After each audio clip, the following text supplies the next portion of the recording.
Oh, c'est quoi cette petite tache au loin? On dirait un lutin. Mais oui, ce petit lutin qui marche sur la banquise, c'est Filou. Au pôle Nord, tout le monde le connaît. Et tout le monde pense la même chose de lui. Filou, c'est le plus gentil, tout le monde le sait. Il est comment Filou, les gars? Super gentil! Super gentil! Filou, il est vraiment très gentil. Super gentil! Filou, c'est le plus gentil. On dirait bien que tout le monde aime Filou. Ho, ho, ho! Il est aussi très poli, Filou. Il est aussi très serviable. Il essaye toujours de rendre les gens heureux. Bonjour, la famille ours. Les petits vont bien? Bonjour, Filou. Oui, tout le monde va bien. Bonne journée, famille ours. Bonne journée, Filou. J'ai travaillé aujourd'hui. Salut les pingouins. Salut Filou, est-ce que tu vas bien? Bonjour Madame Phoque. Vous allez bien aujourd'hui? Oui, je vais très bien. Et toi? Moi aussi, je vais très bien. Bonne journée. Bonjour Filou, tu as bien dormi? Bonjour, j'ai très bien dormi. Je suis en pleine forme. Bonne journée, Mère Noël. Bonne journée, Filou. Dans sa poche, il a toujours un friandise pour les reines. Filou, il nous donne des friandises. Filou, il nous donne des bonbons.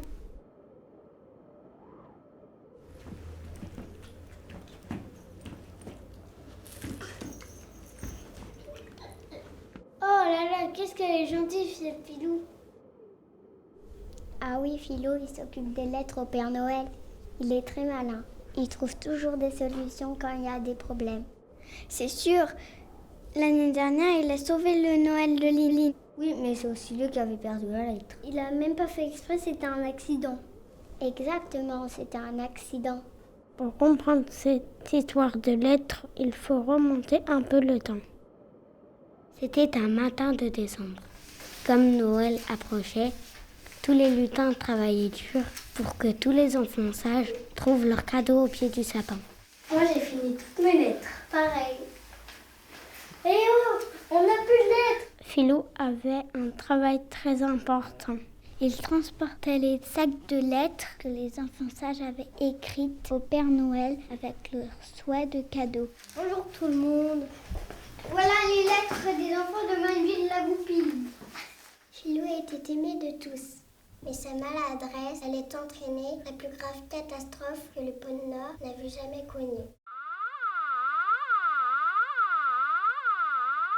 Oh là là, qu'est-ce que c'est ce bruit horrible?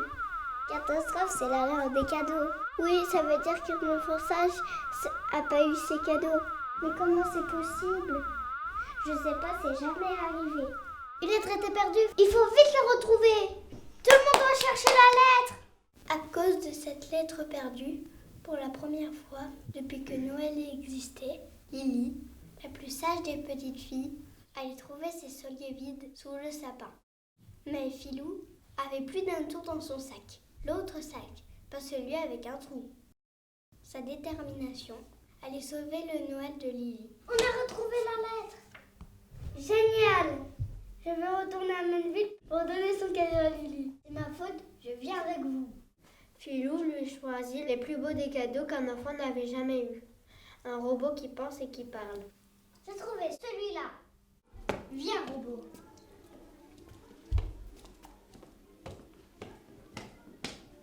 Robot, je te donne l'intelligence.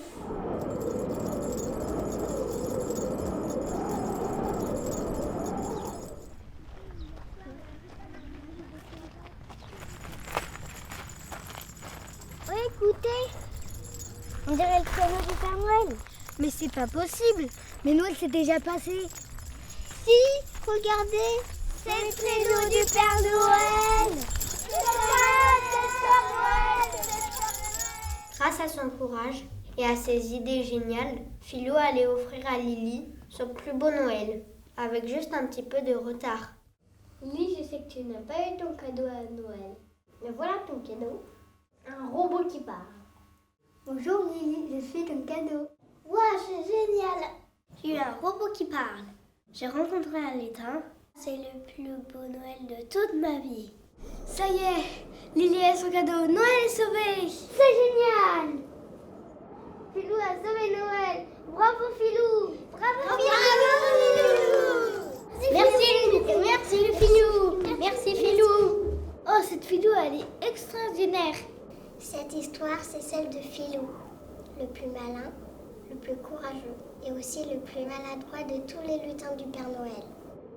À l'époque de nos arrière-grands-parents, en noir et blanc, sur grand écran, le cinéma mu, c'était marrant. Petits et grands au premier rang, pas de micro pour la bête et Garbo. Sur le plateau,